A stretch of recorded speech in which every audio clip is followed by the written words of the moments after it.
Je suis déjà rendu à la dernière journée des pains sans levain. La semaine a passé en coup de vent, comme un éclair. Plusieurs m'ont fait cette remarque-là. Si vous voulez vous reporter, s'il vous plaît, à Ésaïe, chapitre 56. Je me suis rendu compte en parlant avec certains d'entre vous aujourd'hui que ça a été le même phénomène pour vous autres que ça a été pour nous cette semaine. C'est comme si Dieu nous avait donné de prendre conscience davantage de son plan, de ce que nous avons à faire individuellement, puis sur qui compter. Parce que ça fait toute la différence. Quand on voit une tâche à faire qui est énorme, qui est considérable, mais qu'on est seul pour la faire, avec les petits moyens qu'on a, en tant qu'être humain, les moyens sont plus que limités, ça peut être décourageant. Parce que notre but, c'est le royaume, notre but, c'est la vie éternelle, et c'est tout un autre niveau d'existence. C'est quelque chose d'inaccessible aux êtres humains. Et la victoire sur nos faiblesses, la victoire totale, c'est inaccessible aux êtres humains aussi. Paul disait que c'est impossible aux êtres humains d'arriver au salut, mais qu'à Dieu, tout est possible. Alors, on a comme réalisé ça encore davantage cette semaine, alors qu'on vivait vraiment intensément l'esprit de la fête des pains sans levain, où on peut compter sur notre Créateur, notre Sauveur, pour nous amener jusqu'au royaume si nous faisons notre part pour être fidèles. Si on travaille avec son aide, si on demande son aide, il va nous donner des petites victoires au fur et à mesure qu'on va avancer vers la victoire finale, vers notre entrée dans la famille divine, vers notre naissance en tant qu'être spirituel. Et c'est ce que le Christ a expliqué à Nicodème quand il était allé le voir qu'il fallait naître de nouveau. Le Christ expliquait à ce moment-là en quoi consiste le salut. Et je ne sais pas si ça a été la même chose pour la plupart ou pour vous tous, mais cette semaine, on dirait que Dieu nous a permis de vivre des expériences plus particulières encore pour apprendre des choses. Parce que Dieu nous enseigne au cours de l'année, tout le temps, parce que chacune de nos actions, il les considère, il nous regarde aller. Parfois, il va permettre un obstacle. Parfois, il va lever un obstacle. Parfois, il va nous mettre dans une situation où on doit absolument le supplier, puis le supplier longtemps d'intervenir, et ainsi de suite. Et on vit toutes sortes d'expériences. Parfois, des expériences extrêmement heureuses et positives, des bénédictions, des réponses à des prières. Qu'est-ce que Dieu fait dans la vie d'un autre membre de l'Église ou de l'Église elle-même, dans la responsabilité qu'on a. Mais on a vécu toutes sortes de choses comme ça cette semaine. Et je pense que plus on va approcher le retour de Christ, plus ceux qui ont à cœur de faire sa volonté vraiment et de vivre dans l'esprit des pains sans levain, plus on va voir la présence de Dieu dans nos vies, si on est attentif. Parce que parfois, sa présence se manifeste dans des choses éclatantes, mais parfois, sa présence se manifeste dans des toutes petites choses de chaque jour. Et si on a le cœur ouvert pour marcher avec le Christ, et si on est attentif à ces choses-là, c'est plein d'encouragements qui viennent à ce moment-là. On sent sa présence et on sent qu'on marche avec lui, mais qu'il est à côté de nous. Il est tout proche. Il est tout proche de nous autres. Et c'est intéressant parce que les commentaires que j'ai eus concernant cette semaine, de la part des membres, puis même aujourd'hui, c'est que ce qu'on a vécu cette semaine dans l'esprit de la fête des pains sans levain, c'est comme si ça avait été plus profond encore que les autres années. Comme si on avait eu encore davantage de compréhension ou d'encouragement qui nous viennent, même dans les épreuves. Je dis même dans les épreuves parce que au moment de la Pâque et de la fête des pains sans levain, il y a souvent des obstacles qui sont mis sur notre route par l'adversaire, des choses qui arrivent qui nous contredisent, pas qui nous contredisent, mais qui nous ont tendance à nous décourager ou qui nous bloquent la route. Des écueils, des problèmes, des difficultés. Et particulièrement autour des fêtes, parfois, ça se produit parce que l'adversaire n'est pas content. Et ceux qui l'attaquent, c'est ceux qui ne lui appartiennent pas, qui sont en train de fuir totalement. Alors, c'est là qu'il met la pression de toutes sortes de façons. Mais Dieu nous encourage parce qu'il nous donne la vision, sa vision des choses et ses promesses d'aide. On va regarder maintenant Ésaïe 56. On va commencer à lire au verset 1. Si vous lisez tout le chapitre ici, vous allez voir que ça s'applique dans le contexte du temps de la fin, où nous sommes rendus, nous. Ça a été écrit pour nous qui sommes parvenus à la fin des siècles, juste avant le retour de Jésus-Christ. Verset 1, « Ainsi parle l'Éternel. » Et après, il nous donne, dans le fond, en d'autres termes, notre responsabilité de la fête des pains sans levain. Observez ce qui est droit et pratiquez ce qui est juste. C'est ce sur quoi on a centré notre attention cette semaine dans nos études, dans nos prières, même dans le jeûne à l'occasion, certains ont fait, c'est bien. Car mon salut ne tardera pas à venir. Autrement dit, c'est proche. Et le salut, c'est le retour du Christ, le moment où la vie éternelle sera accordée aux fidèles serviteurs de Dieu qui ont reçu son esprit. Car mon salut ne tardera pas à venir et ma justice à se manifester. Verset 2. Heureux l'homme qui fait cela, et le Fils de l'homme qui y demeure ferme, gardant le sabbat pour ne point le profaner, en veillant sur sa main pour ne commettre aucun mal. On voit encore ici que le serviteur et la servante de Dieu font attention à ce qu'ils pensent. Ils choisissent leurs pensées et après les actions sont en conséquence avec l'aide de Dieu. Puis ici, on pourrait faire plusieurs sermons juste sur ce verset-là. Parce que si vous remarquez, à l'intérieur de ce que Dieu dit ici, que le Christ est proche, qu'il s'en vient, que nous, on doit penser à la justice de Dieu et en vivre, puis il dit que c'est notre bonheur pour maintenant, puis dans le monde à venir, il dit « Heureux celui qui fait ça puis qui garde le sabbat ». Pourquoi est-ce qu'il arrive avec le sabbat comme ça au milieu de cette phrase-là? Parce que le sabbat, c'est, dans le fond, la base majeure de tout. Si vous croyez au vrai Dieu, vous croyez aux lois qu'il a données, et le principal signe qu'il a donné en ce qui concerne Israël ancien, qui identifie encore son peuple. Maintenant, bien sûr, il y a l'amour les uns pour les autres, mais fondamentalement, dans les 10 commandements, c'est l'observance du sabbat. Pourquoi? Parce que quand on croit ce que Dieu dit, on dit Dieu a mis une journée à part où on doit ne pas travailler, c'est qu'on le reconnaît comme notre Créateur, comme notre souverain, comme celui qui nous donne les lois et qu'on veut les mettre en pratique. C'est le début. Et le sabbat représente quoi?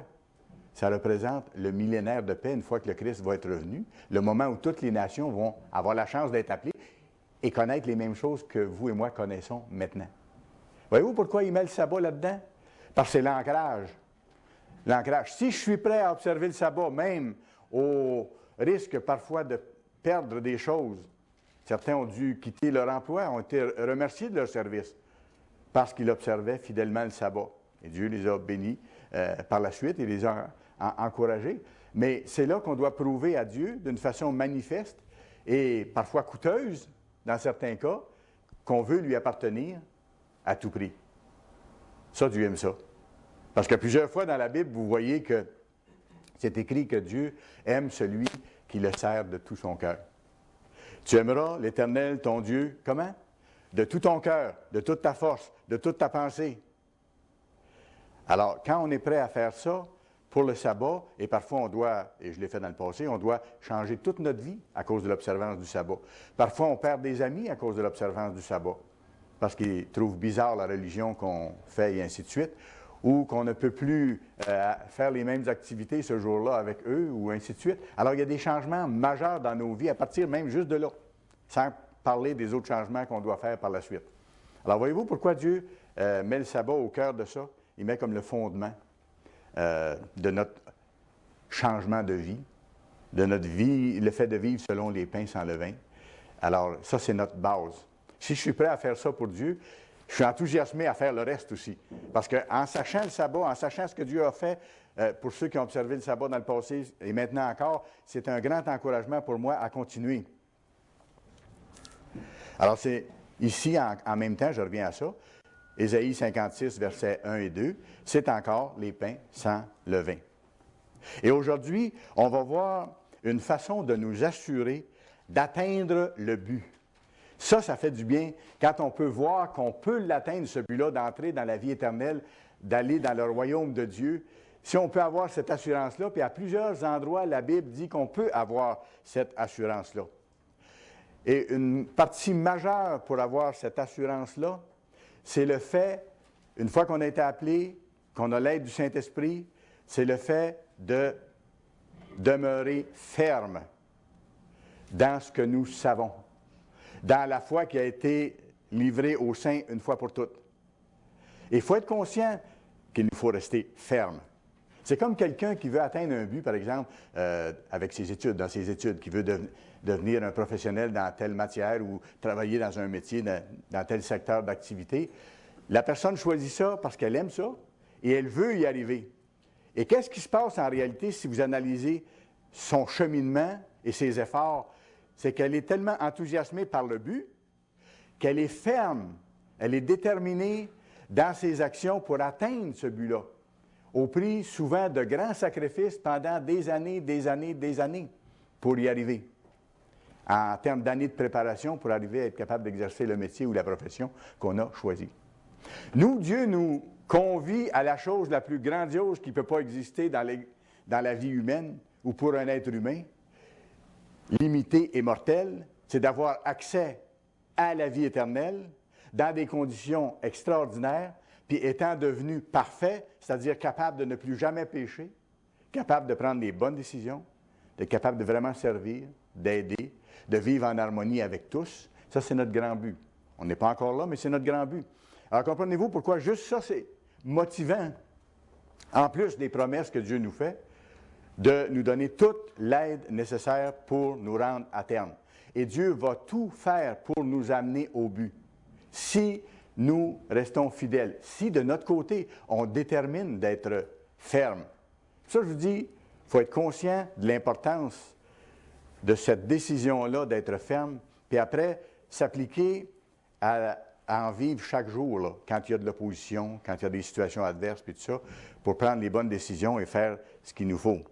Alors, le titre du sermon aujourd'hui, « La fermeté qui mène à la victoire ».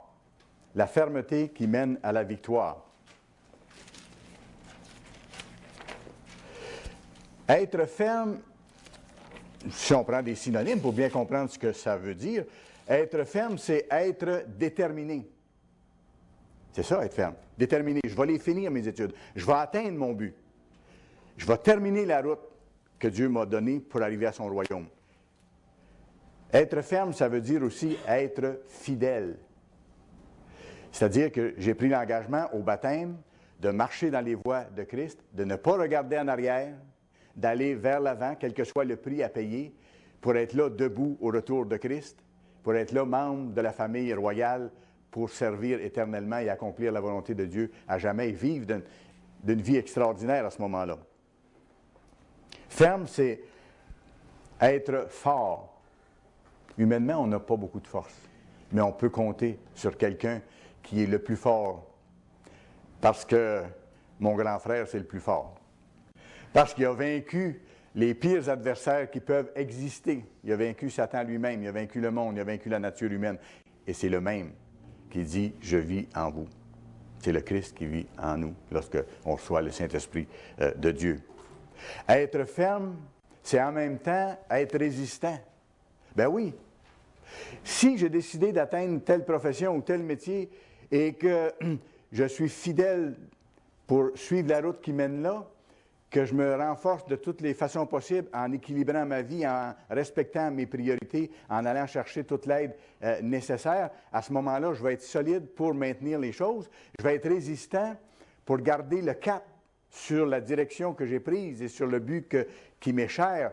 Et s'il y a des choses qui viennent à l'encontre de ça, je vais résister. Je vais être résistant, je vais être ferme. Comprenez-vous? Mais ça, il faut que ça soit déjà clair dans notre tête avant de partir. Et c'est bon que quand vient la fête des pains sans levain, qu'on réalise cet aspect-là de notre cheminement. Autant c'est important de réaliser, comme on l'a vu le premier jour de la fête des pains sans levain, que tout commence dans notre pensée et qu'on a besoin de le savoir, qu'on a besoin de demander l'aide dès le moment que les pensées mauvaises nous viennent pour les éliminer à ce moment-là, que c'est beaucoup plus facile à partir de la source de l'action mauvaise. C'est moins difficile de livrer le combat là qu'une fois en cours de route. C'est un peu la même chose en termes de fermeté. Si je réalise l'importance de la fermeté, bon, bien, je sais ce que c'est. Et s'il m'arrive des options autres que celle-là, qui pourraient sembler attirantes, ou s'il m'arrive de la résistance ou de l'opposition ou même des tribulations, je vais être ferme parce que j'ai décidé d'être ferme.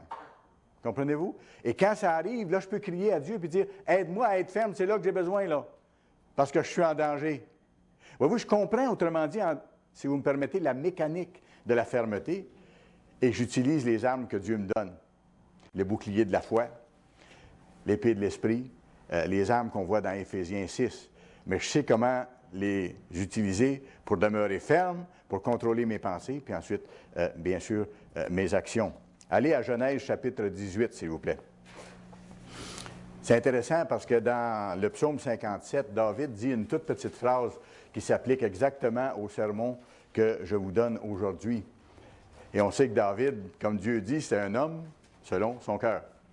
Alors, moi, des fois, je demande à Dieu, donne-moi de devenir comme David, un homme selon ton cœur. Je sais que je suis loin de ça, mais aide-moi à devenir comme ça, parce que je sais que ça te plaît. Tu le dis à propos de David. J'aimerais ça que tu peux le dire un jour à propos de moi. Alors, voyez-vous, ça fait partie de notre démarche avec Dieu, de lui demander, là.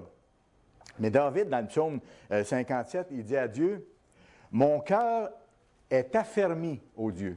Mon cœur est affermi. » Autrement dit, David dit à Dieu, « Écoute, Père, j'ai décidé, j'ai choisi d'être ferme. » Et ça s'appliquait par rapport aux principes de vie que David connaissait, les lois de Dieu, marcher dans les voies de Dieu. J'ai décidé d'être ferme pour marcher dans tes voies. Puis ça s'applique aussi à l'idéal que David avait, parce que David attendait le royaume aussi. Il était serviteur de Dieu, vraiment spécial, et c'est lui qui va régner à sa résurrection sur les 12 tribus d'Israël, et ainsi de suite. Il y a eu et il y aura un rôle extraordinaire à jouer dans le plan de Dieu. Et c'est le même petit David qui dit à Dieu, « Dieu, j'ai décidé d'être ferme. » C'est sûr que si on arrête là, il ne va pas plus loin parce que c'est un être humain. J'ai décidé d'être ferme. Autrement dit, j'ai choisi d'être ferme. Parce que Dieu respecte la liberté de choix qu'il a donnée à chacun des êtres humains. À nous de choisir. Hein, on voit ça à différents endroits dans la Bible. Dieu dit, j'ai mis devant toi la vie, la mort, le bien, le mal. Choisis le bien afin que tu vives, toi et les tiens. Alors, en tant qu'être humain, il nous a donné la possibilité de choisir. Et on doit utiliser cette possibilité de choisir-là pour dire à Dieu, « Père, j'ai choisi, puis je le choisis de tout mon cœur, là, de vivre selon tes voies. Aide-moi à le faire maintenant, parce que tout seul, je ne peux pas. » David n'a pas pu le faire seul non plus. David a dû avoir l'aide de Dieu. Mais une fois qu'on a notre idéal de fixer, le royaume, servir éternellement, devenir des créatures nouvelles, agréables à Dieu, par le sang du Christ, par sa présence en nous, bien là, on est motivé, puis on sait où aller chercher la force, puis on sait à qui exprimer notre reconnaissance. Et le succès vient seulement par l'aide de Dieu, mais nous, on doit, au point de départ, comme je l'explique, choisir, décider et aussi, bien sûr, faire notre part. Maintenant, comment nous affermir? Comment être ferme? Je vous ai montré un petit peu comment ça fonctionne, le fait d'être ferme. Je vais vous donner maintenant, puis j'ai eu beaucoup de plaisir à les trouver, quelques moyens assurés pour être ferme, pour avoir de l'assurance devant Dieu, puis avoir la joie d'avancer, de progresser réellement. Mais d'abord, reportez-vous à Genèse 18, comme je mentionnais. Je vais vous décrire un événement qui est survenu il y a très longtemps, au moment de la fête des pains sans levain. Au moment de la fête des pains sans levain, et c'est l'histoire de Lot, c'est l'histoire de son épouse, et c'est l'histoire de ses 2 filles. Bien sûr, ses gendres aussi, mais ses gendres n'ont pas suivi. Lorsque Dieu a dit à Lot, « Je vais détruire Sodome et Gomorrhe », Lot habitait là, « Partez d'ici, c'est le temps pour sauver votre vie. » Quand Lot est allé vers ses filles et ses gendres pour leur dire ça, ses gendres pensaient qu'il faisait des blagues. Alors, ils n'ont pas réagi favorablement. Les filles ont suivi leur père. Et la maman a suivi aussi. Bon, maintenant, on voit ce qui arrive à ce moment-là. On sait qu'à cette époque, la terre était vraiment remplie de toute la méchanceté possible, et cette région-là en particulier, un peu comme c'était juste avant le déluge. Et là, Dieu décide que ces 2 villes-là, il va les éliminer complètement. Pas parce qu'il déteste les gens, mais pour pas que les gens aillent au-delà d'une certaine limite où ils ne pourraient plus peut-être se convertir après. Dieu, bien sûr, voit beaucoup plus loin, lui. Et même si les gens de Sodome et Gomorrhe ont été éliminés, à ce moment-là, ont perdu la vie, Dieu, dans son grand plan, lui, il sait qu'à la fin du millénaire, tous ces gens-là vont revenir à la vie. C'est pour ça que le Christ a dit à un moment donné, à certains individus, dans un contexte particulier, les gens de Sodome et Gomorrhe vont être traités moins sévèrement que vous autres, parce que vous autres, vous êtes témoins du Christ, vous êtes avec lui. Il parlait aux Juifs à ce moment-là, je pense aux pharisiens. Donc, les gens de Sodome et Gomorrhe vont revenir. Alors Dieu, lui, voit la fin de l'histoire. Dieu est un Dieu d'amour. Il va leur donner leur chance de changer, de se repentir. Mais à ce moment-là, c'était la méchanceté répandue au plus haut point. C'est horrible quand on voit la description qu'il y a dans la Bible là, puis ça ne dit pas tout. OK? Alors, Genèse 18, verset 20. Genèse 18 et le verset 20. Et l'Éternel dit, « Le cri de Sodome et de Gomorrhe s'est accru, et leur péché est énorme. » Énormément de violence, d'homosexualité, de tout ce que vous voulez, de méchanceté de toutes sortes, de meurtres. Et regardez la société autour, on pourrait presque faire un copier-coller de ce qu'on voit autour dans la société. Même quelqu'un me mentionnait tantôt avant l'Assemblée que son milieu de travail, il trouvait ça pénible parce que la plupart des hommes avec qui il travaille ne parlent simplement que d'adultère et de sexualité perverse.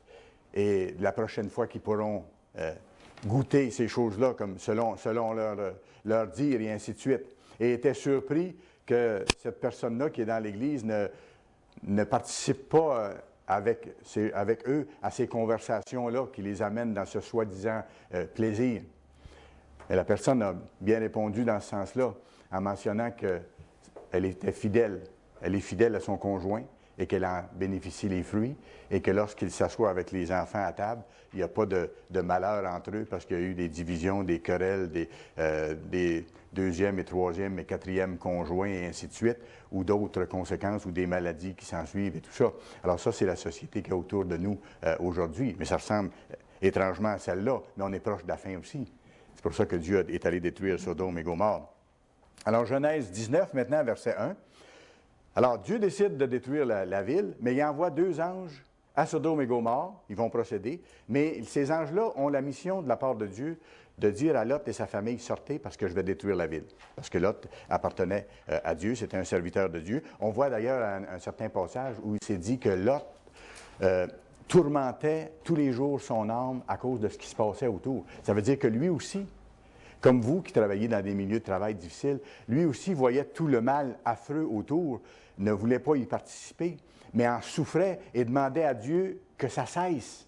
Comme nous, on doit demander chaque jour à Dieu, Père, délivre l'humanité de toutes les horreurs qui se commettent, de toutes les cruautés, de tout l'esclavage qui est mis sur les hommes, de toute la méchanceté que les hommes se font les uns aux autres, et ainsi de suite. Délivre ce monde-là, envoie le Christ.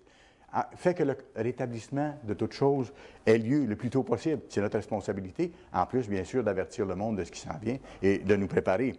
Alors, je reviens à l'histoire de Lot. Les 2 anges s'en vont à Sodome. Genèse 19, verset 1. Les 2 anges arrivèrent à Sodome sur le soir, et Lot était assis à la porte de Sodome. Bon. Verset 3. Lot les pressa tellement qu'ils vinrent chez lui. Les anges ne voulaient pas entrer dans la maison le soir, mais Lot les pressa tellement qu'ils vinrent chez lui. Ils entrèrent dans sa maison. Il leur donna un festin. Bien sûr, les anges avaient pris forme humaine, alors ils ont pu manger avec Lot. Il leur donna un festin, et regardez, il fit cuire des pains sans levain. Quelle époque de l'année vous pensez que c'était? Au pain sans levain. Et ils mangèrent. Okay?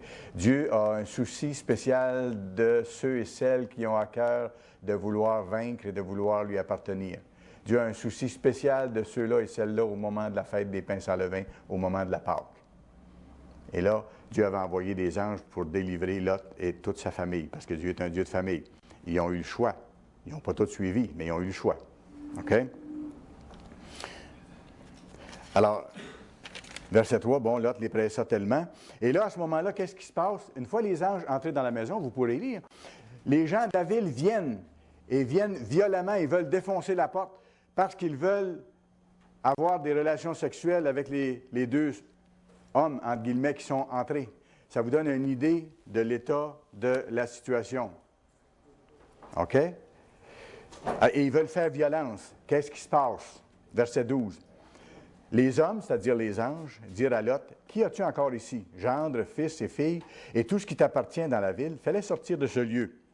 Car nous allons détruire ce lieu, parce que le cri contre ses habitants est grand devant l'Éternel.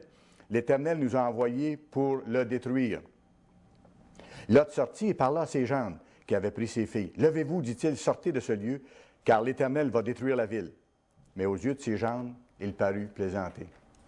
Le beau-père fait des blagues. Dès l'aube du jour, les anges insistèrent auprès de Lot en disant « Prends ta femme et tes filles qui se trouvent ici, de peur que tu ne périsses dans la ruine de la ville. » Et comme il tardait, Lot tardait encore, malgré tout ça, il voulait partir, mais il tardait encore. Il y a une leçon pour nous là-dedans. On sait ce qui s'en vient. On sait que c'est beaucoup plus proche que c'était.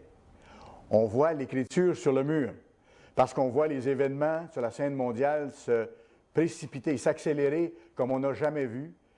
Et on n'a jamais vu un aussi grand nombre d'événements différents s'accélérer en même temps. On voit les économies s'effondrer. On voit apparaître le spectre de la famine. On voit apparaître l'augmentation des guerres, la production d'armements, la préparation pour les grandes choses qui s'en viennent. Nous savons. Et parfois, certains et certaines d'entre nous tardent à partir, ou tardent à changer, ou tardent à déterminer de changer et d'être ferme, en se disant peut-être, bon, ça fait longtemps que c'est annoncé, j'ai encore du temps, je me dépêcherai un peu plus tard. Là, j'arrêterai de faire telle chose qui est contraire à la loi de Dieu quand ça sera proche le temps. Le train passe une fois. Quand il sera passé, il sera passé.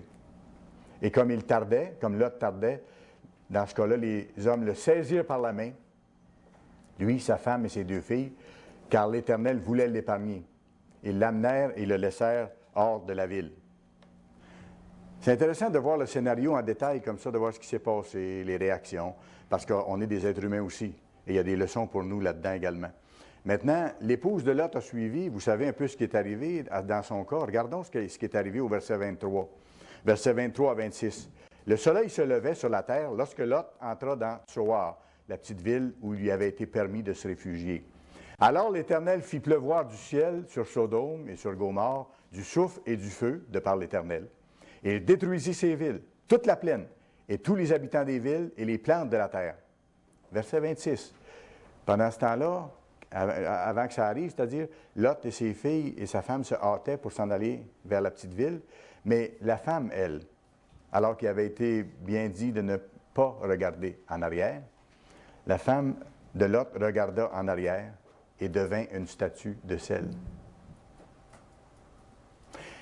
Elle a pensé que malgré la directive de Dieu, de toute évidence, elle a pensé qu'un petit regard ne ferait pas une grosse différence. Sauf que c'était transgresser la loi qui avait été donnée. Dieu n'entend pas à rire là-dessus.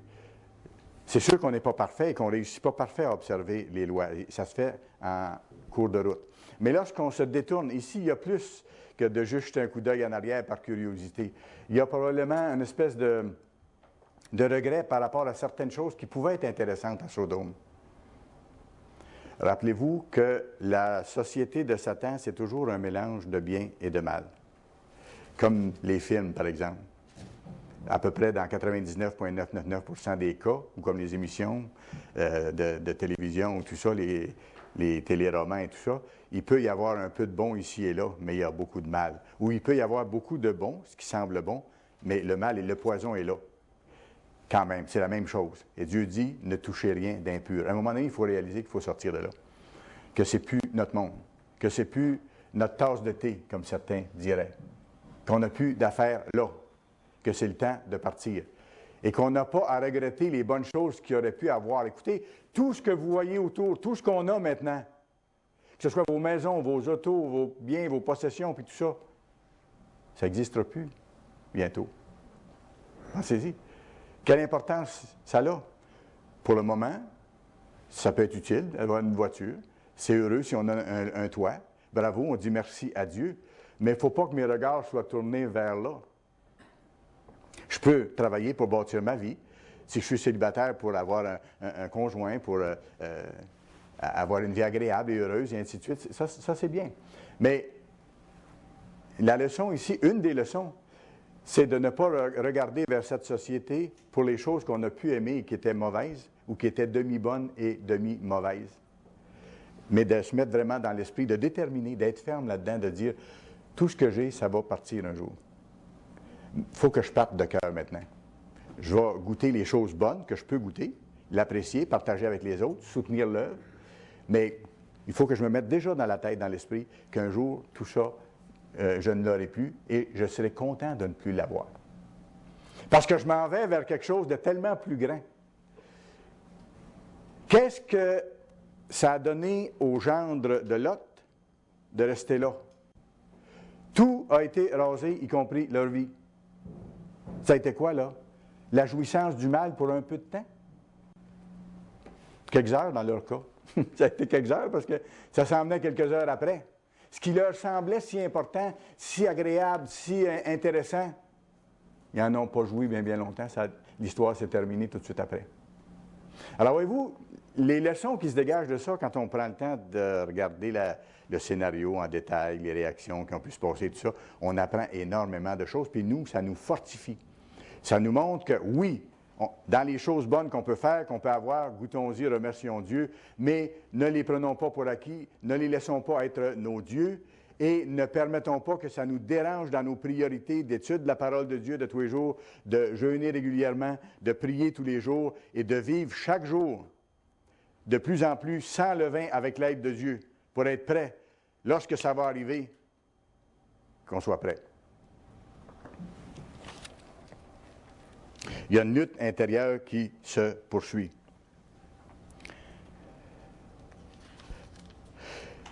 Regarder en arrière ou rester trop attaché aux choses qui vont de toute façon disparaître ou regretter des choses qu'on a pu aimer dans cette société-là ou dans notre vie ancienne, c'est retourner un peu à nos anciens péchés dans certains cas.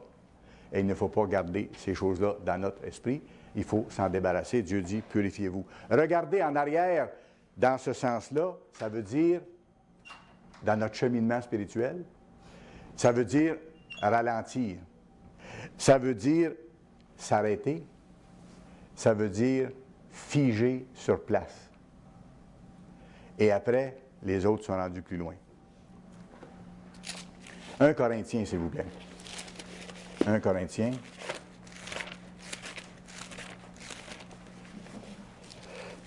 On va aller au chapitre 16. Pardon. 1 Corinthiens, chapitre 16. Le premier moyen pour être ferme, je ne vous surprendrai pas, mais on a besoin de se le rappeler, puis surtout de le pratiquer. Le premier moyen de demeurer ferme, c'est de demander à Dieu, chaque jour, de demander à Dieu d'être avec nous, de nous donner de faire sa volonté. Ça veut dire de le chercher de tout notre cœur, puis de rester proche de lui par les moyens que je viens de vous mentionner. Un autre moyen, c'est les efforts constants qu'on doit faire pour rester alerte, pour rester vigilant, pour rester éveillé.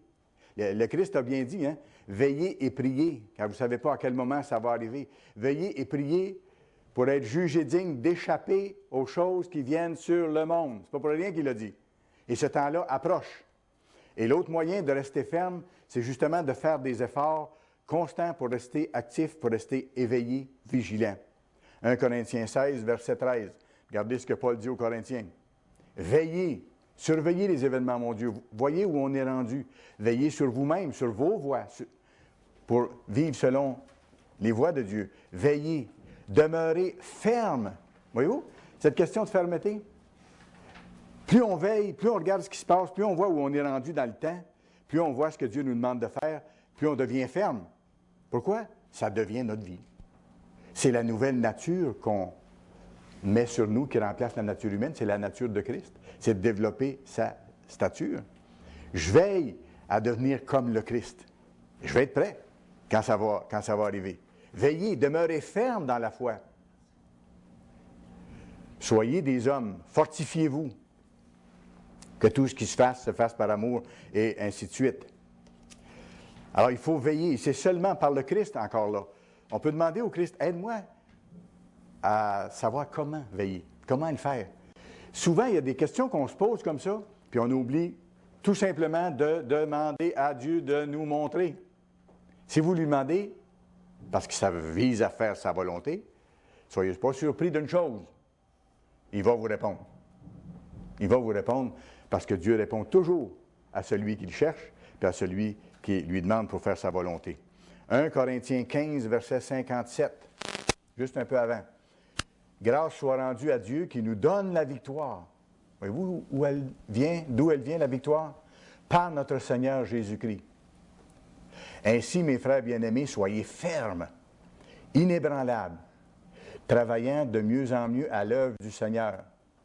Voyez-vous, on a à être conscient de notre rôle, de qui nous sommes, les appelés de Dieu, les rachetés de Dieu. Et si on travaille journellement à ça, on développe, c'est-à-dire non, pas on, le Christ développe en nous sa nature à ce moment-là. Voyez-vous comment on est, les êtres humains? On pense toujours en fonction de nous autres en premier. Non, non, c'est pas ça. Il faut que j'apprenne à changer aussi. C'est que le Christ développe en nous sa nature et il habite en nous de plus en plus. On devient à ce moment-là plus ferme, inébranlable, travaillant de mieux en mieux à l'œuvre du Seigneur, sachant que votre travail ne sera pas vain. Ce n'est pas en vain que vous faites ça, les efforts que vous déployez. Et Dieu les voit, et Dieu les apprécie. Et c'est mis à votre compte, pour ainsi dire. Philippiens, chapitre 3. On n'est pas tellement loin, allons dans Philippiens, le 3e chapitre. Philippiens, chapitre 3. Un autre moyen pour être ferme, c'est de ramener à notre esprit souvent qui on est et sur qui on peut compter. Où seriez-vous si Dieu ne vous avait pas appelé? Où est-ce que vous seriez aujourd'hui? Seriez-vous encore même vivant? Dans quel état est-ce que vous seriez? Est-ce que vous seriez encouragé comme vous l'êtes? Est-ce que vous auriez l'espoir que vous avez? Non, hein? Alors, c'est bon de se rappeler de temps en temps, de faire l'effort. Il dit travailler à votre salut. Il y a des efforts à faire. De faire l'effort de se rappeler qui nous sommes. On est des rachetés au prix de notre Créateur. Il nous a dit, je vais vous emmener à terme, si vous êtes fidèles, si vous êtes fermes, je vais vous raffermir jusqu'à la victoire totale. Alors, il faut se rappeler qui nous sommes et sur qui compter. Philippiens 3 et le verset 20. Commençons au verset 20. Versets 20 et 21. Nous sommes citoyens des cieux. Notre citoyenneté, elle est là. Notre vrai passeport, il est dans la salle du trône de Dieu. Notre citoyenneté, elle est là. On a été appelés de là. Le Christ va revenir sur la terre à partir de là, à partir du trône où il se trouve maintenant, dans cette salle magnifique qu'on ne peut pas imaginer. Il y a une certaine description dans la Bible, mais ça dépasse ce qu'on peut imaginer dans notre tête. Alors, notre citoyenneté, elle est là parce que nous sommes devenus enfants, fils et filles engendrés de Dieu. OK? D'où nous attendons comme sauveur le Seigneur Jésus, qui transformera le corps de notre humiliation en le rendant semblable au corps de sa gloire. Lui, il est glorieux, il est plus éclatant et plus brillant que 1000 soleils. D'ailleurs, c'est lui qui a créé toutes les étoiles, les galaxies, notre soleil, et ainsi de suite. Alors, votre corps qui est physique, mortel, limité maintenant, peut-être malade même, un jour, si vous êtes ferme et fidèle, va devenir un corps glorieux, spirituel. Bien sûr, vous allez pouvoir reprendre votre forme physique, un corps physique, à l'occasion pour aider les êtres humains, pour leur parler directement et ainsi de suite. Mais vous allez avoir cette gloire à ce moment-là, semblable au corps de sa gloire. Et pour que ça arrive, il faut que maintenant, mon cœur soit semblable à son cœur.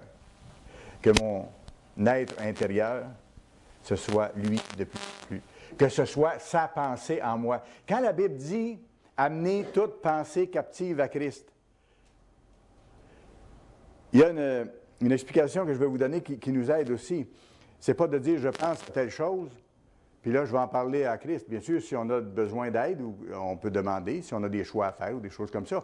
Mais ce n'est pas de dire « si je pense à aller prendre une marche, bien, je vais dire au Christ, je peux le faire ». Mais c'est d'amener ma pensée au Christ pour que lui l'emplise de sa pensée. Comprenez-vous l'idée? C'est que le Christ habite en moi et que je pense plus comme lui. Je demande à Christ, j'amène, si vous voulez, mon être intérieur et je dis au Christ, donne-moi de penser comme toi. Donne-moi d'agir comme toi tu agirais si tu étais à ma place. Donne-moi d'être de plus en plus capable de discerner les situations, les esprits autour de moi, d'être capable de prendre les bonnes décisions qui te plaisent. Puis en faisant ça, je vais te ressembler de plus en plus, Jésus, mon grand frère. Et je vais me préparer à entrer dans la famille de Dieu. C'est ça, amener. Autrement dit, on amène notre pensée à Christ pour qu'il l'emplisse de sa pensée, pour qu'on devienne comme lui à ce niveau-là aussi. Et après, vous pourrez aller voir, on voit à partir du verset 4, « Réjouissez-vous toujours dans le Seigneur. Je le répète, réjouissez-vous, que votre douceur soit connue de tous les hommes. » Ça, c'est des choses qu'on a à améliorer, à travailler. Le Seigneur est proche. Ne vous inquiétez de rien. Et même si les situations autour deviennent bouleversées, il faut se dire, Dieu est en train de permettre que ça arrive. Lui accomplit son grand but. Si moi je suis fidèle, il va m'amener à bon terme. Je n'ai pas à me faire de soucis outre mesure, soit de la situation économique, soit de la situation mondiale. Ça m'attriste et je vois les souffrances. Et peut-être que nous aurons à en souffrir aussi, jusqu'à un certain point. Mais c'est ce qui vient.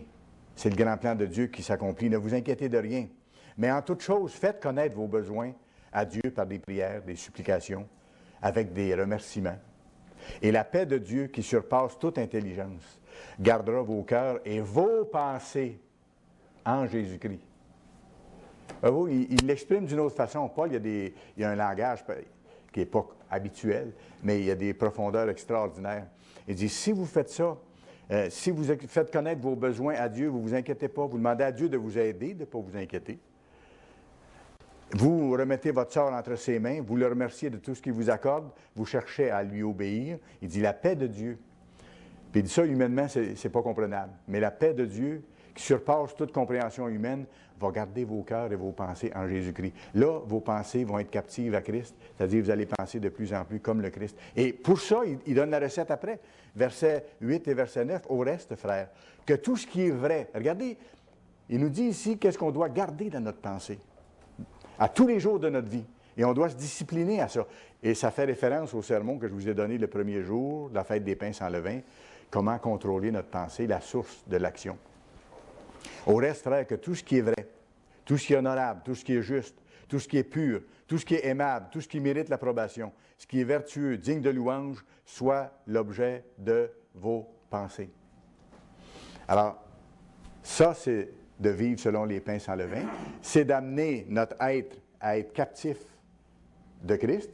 Il nous a rachetés à grand prix. On est ses esclaves. La Bible dit que nous sommes les esclaves de Christ, les rachetés. En grec, doulos, les serviteurs esclaves, mais heureux de l'être, parce que c'est la voie du bonheur. Alors, si je me discipline à tous les jours de rejeter ce qui est mauvais dans ma pensée, mais que je mets ces choses-là bonnes, le royaume qui s'en vient, les services que je peux rendre, qu'est-ce que je peux améliorer dans ma vie, apprécier ce que j'ai, ce que Dieu donne à l'Église, aux autres, et ainsi de suite, je ne suis plus là. Je ne suis plus dans ce monde-là, voyez-vous. Même si je dois encore vivre là, c'est qu'à l'intérieur de moi, j'ai une autre façon de penser, une autre façon de voir qui est tout à fait différente.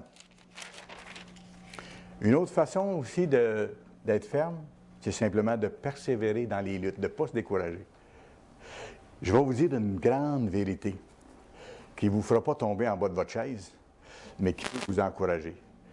C'est que même après la fête des pains sans levain, il y a peut-être encore des graines de pain quelque part dans votre maison ou dans votre auto que vous n'avez pas réussi à enlever, que vous n'avez peut-être même pas vu physiquement quand vous avez fait la recherche. Mais spirituellement, c'est la même chose. Vous n'êtes pas encore parfait et moi non plus. Et c'est pour ça que chaque année, on revit le cycle des fêtes pour que ce soit un recommencement, un encouragement de la part de Dieu à persévérer dans nos luttes. Il y a des choses qui se règlent vite, d'autres un peu moins vite. Il faut faire attention humainement, par exemple, pour ne pas tarder, mais on ne peut pas réussir tout d'un coup. Hébreux 4, s'il vous plaît. Hébreux chapitre 4. C'est un processus dans lequel on est actuellement.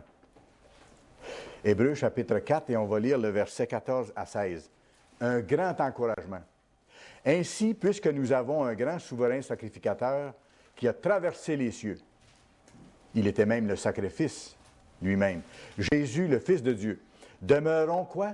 Fermes dans la foi que nous professons.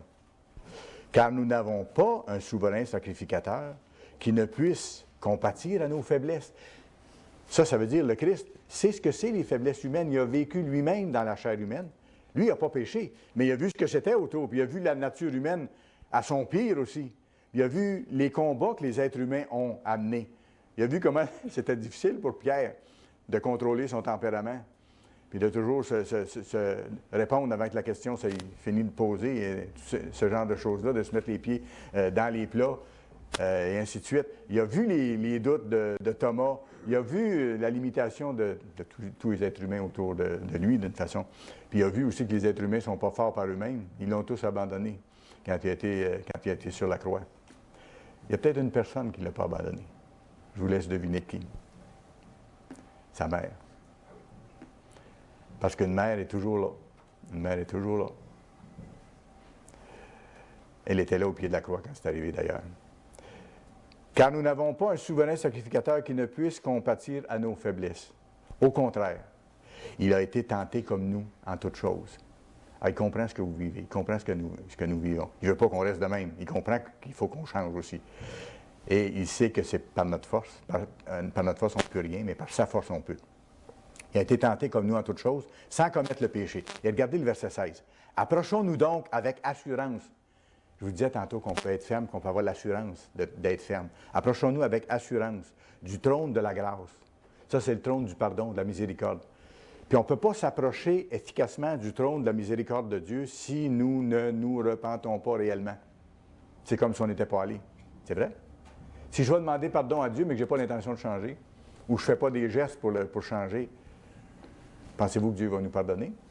Si j'ai des choses à modifier dans ma vie et que je ne les modifie pas, pensez-vous que Dieu va me pardonner? Même entendre mes prières. Même la Bible dit aux maris, soyez doux avec vos épouses, prenez-en soin, soyez respectueux envers elles comme devant hériter le royaume, la même chose que vous. Sinon, vos prières ne seront pas entendues dans la salle du trône. Il faut que le changement soit souhaité, réel, qui vienne du cœur. Autrement, ça ne va pas plus loin. Alors, il dit, approchons-nous donc avec assurance du trône de la grâce, si on se repent vraiment, et c'est notre porte à nous, afin d'obtenir quoi? Miséricorde. C'est formidable. On aime ça, hein? Quand on fait quelque chose à quelqu'un, puis la personne nous excuse ou nous pardonne, même sur le plan humain. Alors, sur le plan spirituel, c'est encore beaucoup plus. Et on peut s'approcher pour obtenir miséricorde et trouver grâce. Et regardez, ça n'arrête pas là. Pour être secouru dans nos besoins. Parce que quand je reconnais une faute devant le trône de Dieu, je lui demande pardon, j'ai dit en même temps, écoute, si j'ai manqué là, c'est parce que j'ai une faiblesse là-dessus. Là. Aide-moi, il faut que je règle ça. Puis là, je peux me mettre des échéances, puis me faire un plan pour éliminer cette faute-là, puis demander l'aide de Dieu régulièrement, puis là, jeûner là-dessus s'il faut, régulièrement, et ainsi de suite. Là, Dieu voit qu'on veut être ferme et qu'on compte sur lui. Soyez pas inquiets. La réponse va venir. Il va vous affermir. En son temps, à sa façon, mais ça va commencer tout de suite. Écoutez, c'est maintenant qu'on doit s'affermir. Avant les temps difficiles. On sait que les temps devant nous sont plus difficiles que ceux actuels et que ceux d'avant. Lorsque les bouleversements seront plus grands et plus nombreux, c'est là qu'il devra y avoir un petit peuple courageux, connaissant leur Dieu, capable d'accomplir des exploits, pas de leur force, mais par la force de Dieu. Parce qu'ils sauront. Pourquoi ils vont savoir? Parce qu'ils ont fait l'expérience avec Dieu tellement de fois avant, au cours de leur vie. Ils auront vu la main de Dieu, ils auront vu ses réponses lorsqu'ils se repentaient, lorsqu'ils se sont repentis, et ainsi de suite. On a l'exemple de Job. Je n'irai pas parce que je veux couvrir certaines choses. Vous pourrez aller voir dans Job vous-même. Mais je veux vous faire réaliser une chose.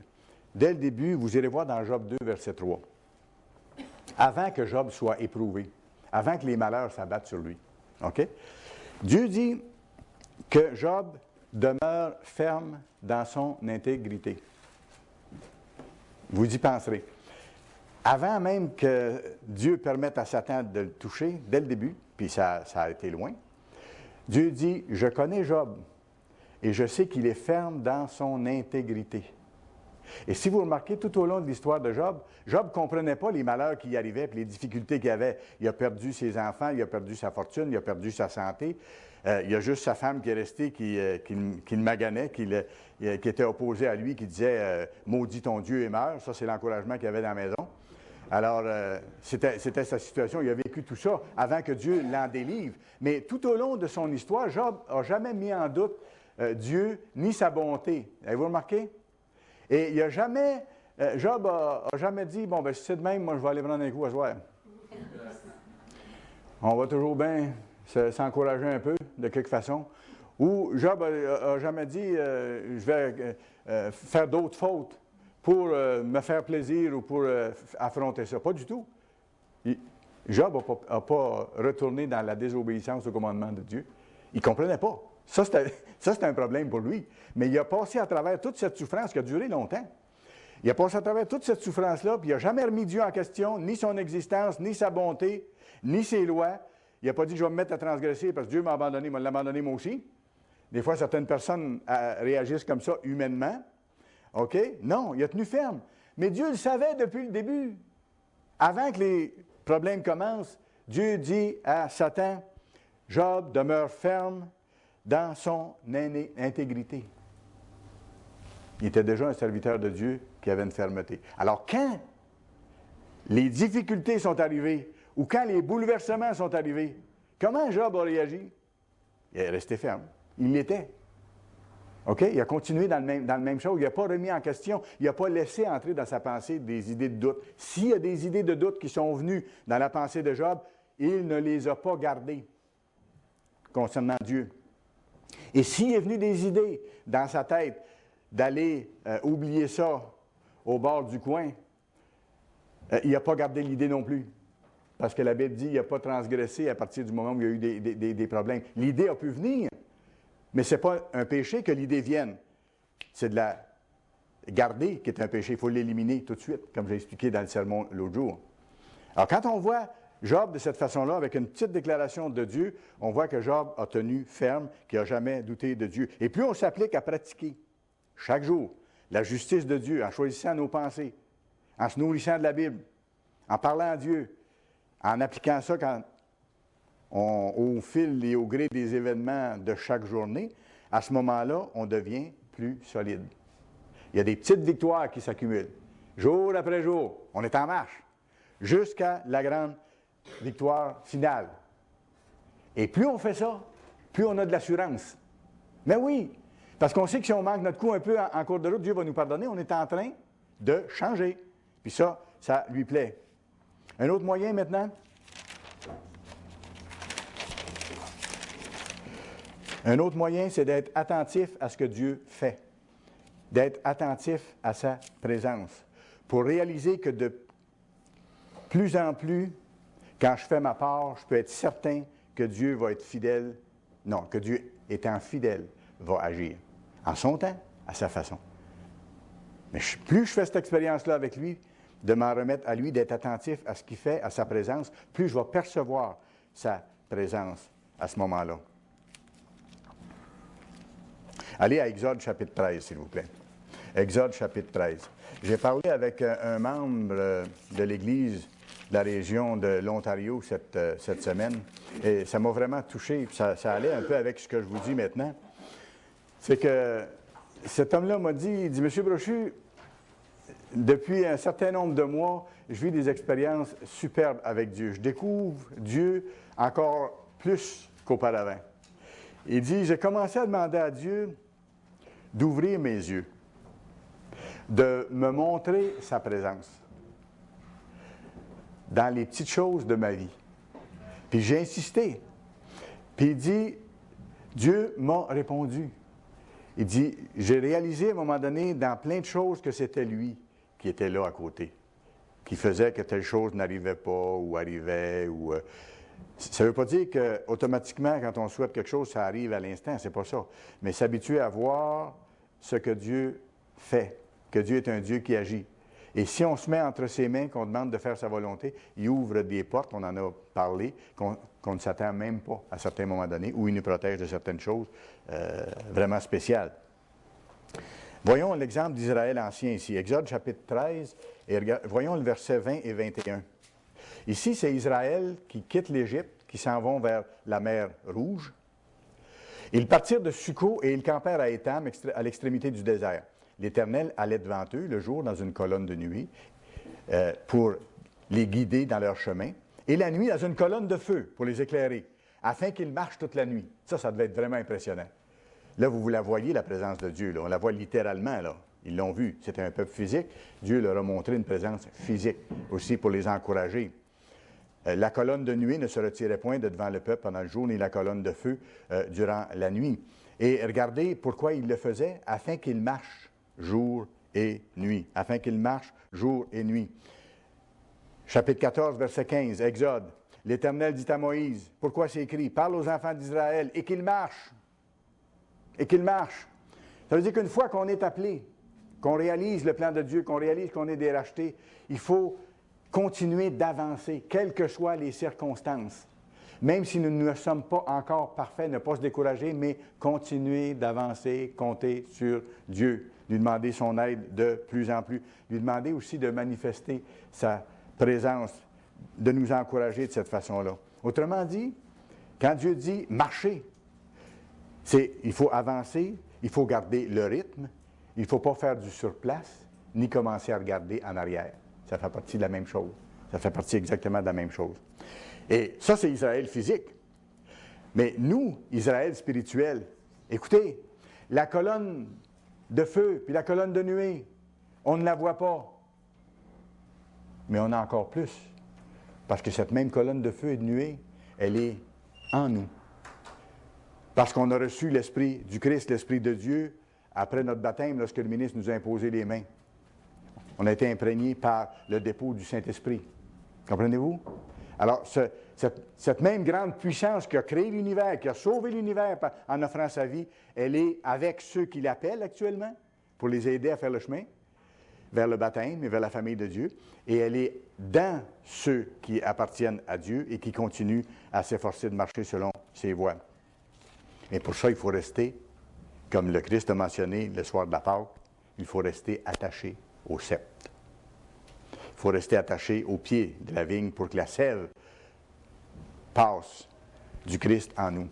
Pour que les eaux vives, le Saint-Esprit, continuent de nous animer puis de nous aider à comprendre, à avancer, à être encouragés, à vaincre, à avoir la force nécessaire. Notre foi devient plus ferme dans la mesure où on s'applique à marcher comme le Christ a marché. C'est ça. Et notre foi devient plus ferme dans la mesure où on s'applique à marcher par le Christ et non pas à compter seulement sur nos propres forces. Et notre foi devient plus ferme à mesure qu'on s'applique à marcher pour le chef de l'armée de l'Éternel, pour le Christ, le chef de l'Église. Ça, c'est nos ordres de marche. Placer notre confiance en Dieu. On sait que ses promesses sont irrévocables. C'est Dieu qui nous affermit, c'est lui qui nous donne toutes choses. Toutes choses. Vous pourrez aller voir vous-même dans Romains, chapitre 16, versets 25 à 27. C'est la conclusion de la longue lettre que Paul envoie aux Romains. Et à la fin, vous allez voir, il parle encore de cette fermeté. Il prie Dieu de donner à ses enfants la fermeté dont ils ont besoin. Alors, avec la fête des pains sans levain, nous tournons nos cœurs puis nos pensées vers Dieu encore plus intensément durant cette période des premières fêtes de Dieu, dans son cycle de fêtes annuelles. Et je sais, vous y avez goûté cette année, moi aussi, et on a vécu des choses spéciales encore. Et ce n'est qu'un début. C'est une étape encore. Mais on a tourné nos pensées, nos cœurs vers le but, vers les petites victoires qu'on a besoin de faire encore, puis vers la grande victoire totale, en éliminant tout ce qui peut nous déranger, tout ce qui peut nous ralentir, tout ce qui peut nous détourner ou nous empêcher d'arriver au but, ou nous distraire juste assez pour qu'on ne soit pas de tout cœur avec Dieu, pour qu'on ait d'autres dieux qui nous intéressent, qui grugent notre temps et nos énergies, alors qu'on pourrait rééquilibrer notre programme de vie pour que nos vraies priorités soient Dieu, le royaume, notre transformation actuelle et notre transformation totale à venir. Ce n'est pas pour rien que la Bible mentionne à qui appartient le royaume. Il dit, le royaume appartient aux violents. Ça fait drôle lorsqu'on voit ça dans certaines versions. Le royaume appartient aux violents. Ce n'est pas dans le sens de la violence qu'on voit dans la méchanceté, non. Le vrai sens du mot, c'est à ceux qui sont fermes, à ceux qui sont zélés, à ceux qui sont déterminés. Je veux y être et je vais y être par la force de Dieu et je vais faire ce qu'il faut. Je vais faire ma part. Je peux être assuré que si je fais ma part, Dieu va faire la sienne. Ésaïe chapitre 55, s'il vous plaît. Ésaïe chapitre 55 en terminant.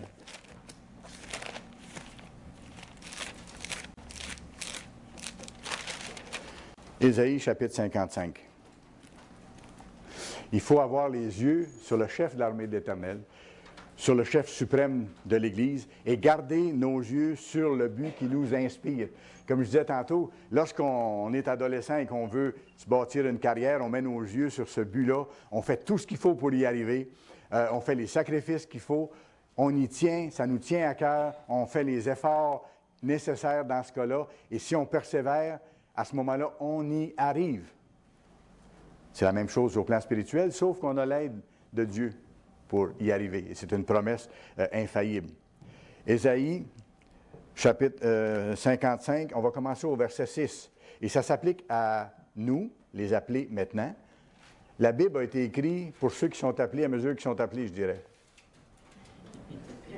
Oui, parce que ceux qui ne sont pas appelés peuvent lire les mêmes textes et ne voient pas du tout les mêmes choses. Parce que Dieu, dans sa bonté, n'a pas encore ouvert leur esprit. Mais Dieu étant juste, un peu plus tard, après le retour de Christ qui est imminent, il va ouvrir leur esprit. Et quand il va ramener à la vie tous les gens qui sont morts au cours de l'histoire, il va leur donner de comprendre, il va ouvrir leur esprit. OK? À nous, c'est donné maintenant. Mais en même temps, on a la responsabilité que nous, on doit vaincre maintenant dans une société adverse. Et on doit le chercher de tout notre cœur maintenant pour être prêt à ce moment-là. Alors ça ici, donc je reviens à ça, la Bible a été écrite pour les appeler au moment où ils sont appelés. Alors ces mêmes livres-là, quand le Christ va être revenu, et après le 1000 ans, pour ceux qui seront ressuscités, les mêmes livres de la Bible vont être ouverts. C'est écrit dans l'Apocalypse. Pour ceux qui vont être amenés à la vie et ceux qui vont être appelés. Pourquoi? Parce qu'ils vont pouvoir les comprendre. OK? Donc ça s'applique à nous maintenant aujourd'hui, surtout nous qui sommes parvenus à la fin des temps ou à la fin de ce monde actuel, qui sera remplacé par un monde beaucoup meilleur lorsque Christ sera ici. Verset 6. « Cherchez l'Éternel pendant qu'il se trouve. » À qui ça s'adresse? À nous. C'est la fête des pains sans levain. C'est le fait, lorsqu'on est baptisé, qu'on doit prendre la Pâque et qu'on doit garder l'allure d'avancer, marcher, pendant qu'il est encore temps, pendant que vous pouvez vous préparer. Cherchez l'Éternel pendant qu'il se trouve.